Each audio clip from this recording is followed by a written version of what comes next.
Guys and welcome back to my channel. तो पहले के पार्ट में हम लोगों ने देखा था कि चांगसे सर ने विंग का कान पकड़ रखा था और यहाँ पे अब सब लोग इनकी फैमिली के इतने ब्यूटीफुल मोमेंट को देख के इंजॉय कर रहे थे। तभी लैनी विंग के पास आती हैं और कहती हैं, हमने सोचा नहीं था कि हमारा ये शैतान सा विंग इतना नॉटी भी हो सकता है। तभी विंग उनकी तरफ एक छोटी स्माइल कर देता है और फिर मैडम लैन जो विंग के चीक्स पर अपने हाथ रखती हैं और रखते हुए फिर वो कहती हैं, अब लग रहा है कि तुम हमारे चांगसे सर के बेटे हो, बिल्कुल उसकी तरह नॉटी और सॉफ्ट हार्ट।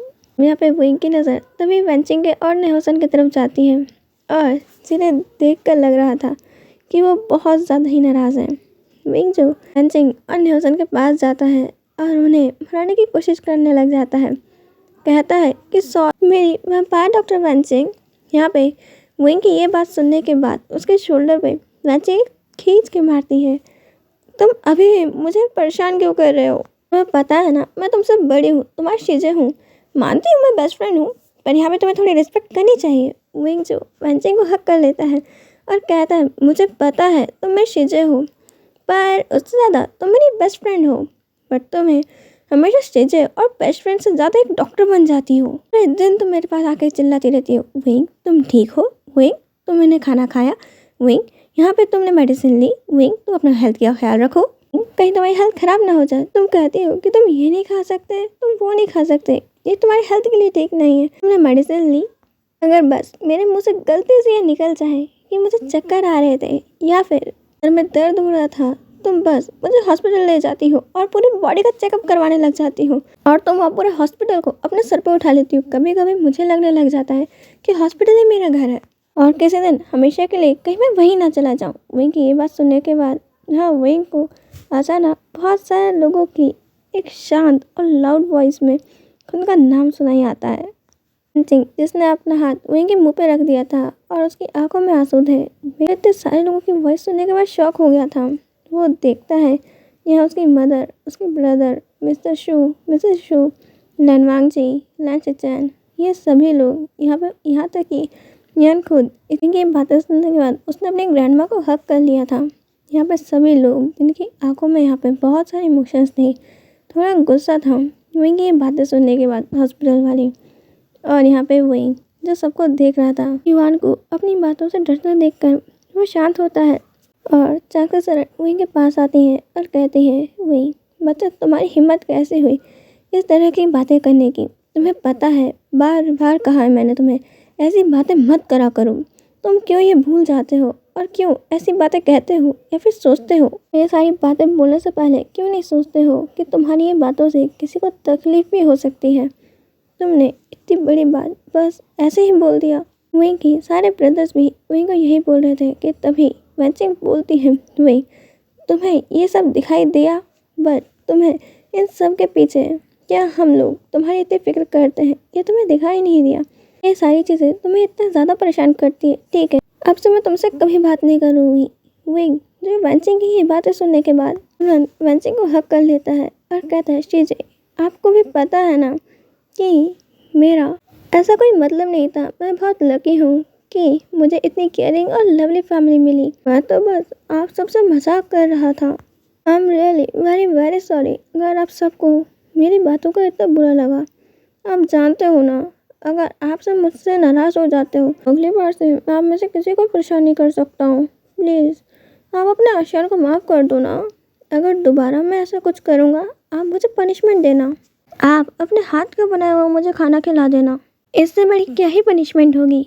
विंग जिसने वेंचिंग को हक किया हुआ था, तभी वेंचिंग उसकी बात सुनकर उसके शोल्डर पर हिट करती है और कहती है, तुम कभी बाज नहीं आओगे। विंग बोलता है कि सिर्फ आप सभी लोगों के लिए मैं ऐसा हूँ और मैं कभी नहीं बदलूंगा। वेंचिंग कहती है, वैसे इतना बुरा आइडिया नहीं है तुम्हें पनिश करने का। विंग बोलता है, मैं तो बस ऐसे ही बोल रहा था, क्या तुम सच में मुझे पनिश करने वाली हो? वेंचिंग जो विंग की बातें सुनकर वहाँ सबके फेस पर एक स्माइल आ जाती है। तभी यहाँ पे शुयांग बोलता है, विंग वैसे मैं भी तुम्हारा ब्रदर इन लॉ हूँ और तुम्हारा फ्रेंड भी हूँ, तुम मुझसे कभी इतने प्यार से बात नहीं करते हो। तभी विंग बोलता है, तुम सिर्फ मेरे एक एनिमे हो और पता नहीं कैसे मेरे भाई को तुमसे प्यार हो गया, जो तुम जैसे गधे से प्यार कर लिया। तभी शुयांग बोलता है, यार अभी भी क्या तुम स्कूल टाइम की दुश्मनी निभा रहे हो? मैं बदल गया हूँ, तुम्हारे भाई से मैं बहुत प्यार करता हूँ। विंग जो अपनी आईज रोल्स करने लग जाता है। उन दोनों के ऐसे झगड़े को देखे यहाँ पे जल्द से साक्षीचरण बीच में बोलते हैं और कहते हैं, बस करो तुम दोनों, यहाँ पे हमेशा झगड़ना तुम दोनों के लिए ज़रूरी है। टॉम एंड जेरी को भी तुम लोगों ने पीछे छोड़ दिया है। पूरे स्कूल और कॉलेज टाइम पर यहाँ पे हर कोई तुम दोनों की सिर्फ दुश्मनी और फाइट ही देखते आया है। टॉम एंड जेरी भी ना कभी कभी एक होकर कोई काम कर लेते थे, बट तुम दोनों क्या ही कहना। शुयांग और वही एक दूसरे की तरफ देख के यहाँ पे अपनी आईज रोल करते हैं। तभी नेहोसन बोलता है, बस करो, चलो हम पार्टी एंजॉय करते हैं। यहाँ पे मैं और वैंसिंग वैसे भी अभी अभी आए हैं और तुम भी पार्टी एंजॉय करो ना, हमें भी एंजॉय करने का मौका दो। तभी साक्षीचरण सब लोगों को सॉरी बोलते हैं और उन सबको वापस पार्टी एंजॉय करने को कहते हैं।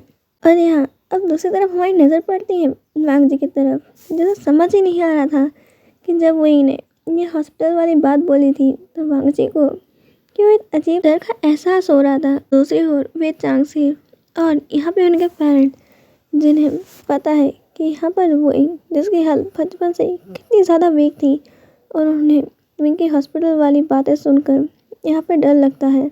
पर वे चांग से और उनके पेरेंट्स देख रहे थे कि विंग की अभी करंट फैमिली जिनसे विंग का कोई ब्लड रिलेशन भी नहीं है, वो लोग यहाँ पे विंग के लिए कितने ज़्यादा ही चिंता करते हैं और वरी फील करते हैं। दूसरी ओर वो लोग हैं जो विंग के साथ ब्लड रिलेटेड हैं, पर तब भी वो इतने दूर हैं और कुछ नहीं कर सकते। विंग का ख्याल रख सकते हैं, ना अपनी चिंता यहाँ पे विंग को जता सकते हैं। चांग से तो ये भी नहीं जानते कि विंग की हेल्थ अभी भी पहले जैसे ही है क्या। चांग से बस विंग को देख रहे थे उसकी फैमिली के साथ टाइम बिताते हुए। उनकी आंखों में आंसू थे और ढेर सारे इमोशंस जिनको लेकर वो बस सोच रहे थे। अभी वो सिर्फ अपनी सोचों में ही गुम थे। यहाँ पर इंसान की एक गलती उसका सब कुछ छीन सकती है। आज मैं इतना बड़ा बिजनेसमैन हूँ, पर यहाँ पर मेरे पास अपनी वाइफ नहीं है, अपना बच्चा नहीं है। यहाँ पे मेरा प्यारा सा ओमेगा सन आज मुझसे दूर है। आंखों के सामने होकर भी मैं उनके साथ उनके किसी फैमिली मूवमेंट में साथ नहीं हूँ। यहाँ पे चांग से शरण हुए, क्या तुम दोनों मुझे माफ़ करोगे? मैं कभी हार नहीं मानूंगा, अपनी आखिरी सांस तक हुए और चांग से शरण तुम लोगों से माफ़ी मांगूंगा और अपनी लाइफ अपने पास वापस लाऊंगा। मेरी वाइफ और मेरा प्यार से ओमेगा सन हुई, तुमसे मैं खूब प्यार करूंगा और तुम लोगों को प्रोटेक्ट करूंगा। शरण मैं तुम्हें प्रोटेक्ट करूंगा, तुम्हें प्यार करूंगा, तुम्हारे लिए मैं केयर करूंगा और तुम्हें और तुम्हारे हर डिसीजन में मैं सपोर्ट करूंगा। तरफ पार्टी अभी भी कंटिन्यू होती है। हर इंसान के दिमाग में बहुत अलग अलग थॉट्स थे। किसी का मन यहाँ पे स्माइल देखकर वार्मथ से भरा हुआ था और किसी का मन इस स्माइल को देखकर दर्द से भरा हुआ था, क्योंकि उस स्माइल का रीज़न वो नहीं बन सके उनके साथ, अब वो उसी रीज़न पे मुस्कुरा नहीं सकते।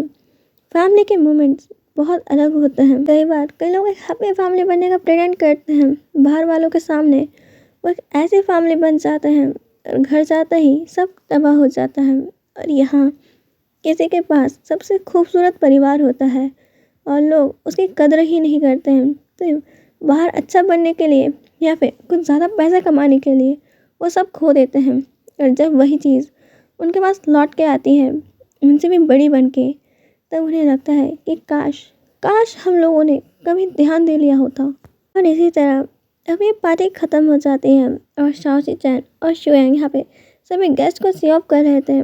चांग से शरण भी अब अपने हाउस के लिए निकलने ही वाली थी कि तभी वैन सिंह इतने गुस्से में थी कि वो एयरपोर्ट से सीधे कार में यहीं आ गई थी। यहाँ पे उसके बॉडीगार्ड्स ने यहाँ पे एड्रेस पता करने के बाद यहाँ पे अब कार लेकर सीधे यहाँ पे उनके घर सारा सामान पहुँचाने चले गए थे। सिंह कहती है, हाँ अब मैं किस कार में जाऊँगी, और किसी कार में अभी इतनी जगह नहीं होती।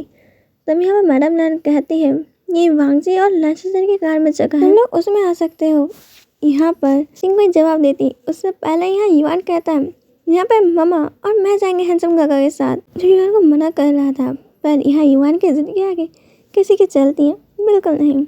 यहाँ पे युवान मान ही जाता है और युवान यहाँ पे विंग को मना ही लेता है अपनी बात के लिए। वांग जी जो जल्दी से अपने ब्रदर को बोलता है, ब्रदर आप मॉम और डैड के साथ चले जाना। यहाँ पे मैं युवान और विंग आ जाते हैं। यहाँ पे युवान तो बहुत खुश होता है। वांग जी बोलता है कि यहाँ पर मिस्टर वे उसके साथ आ जाएंगे।